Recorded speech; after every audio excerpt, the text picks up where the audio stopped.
May kwento ako. Babae ako at kasal na for 10 years.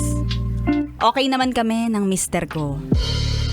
Pero, meron kaming laging pinag-aawayan.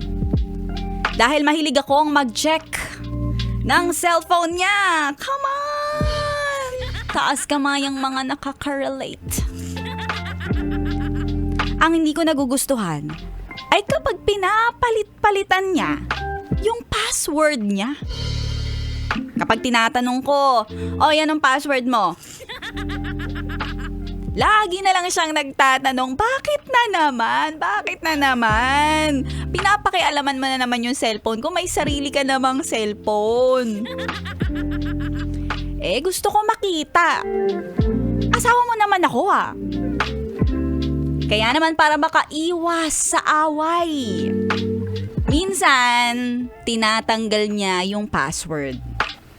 Pero after ilang buwan, yan na naman, may password na naman.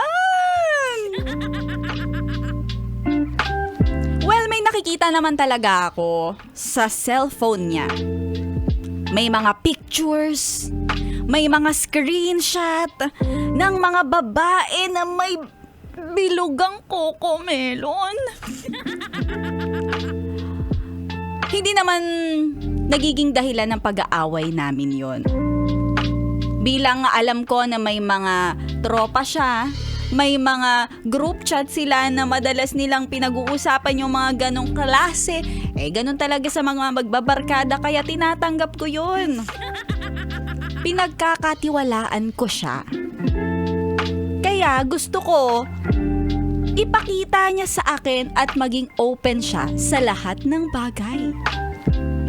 Ay, bakit ganon?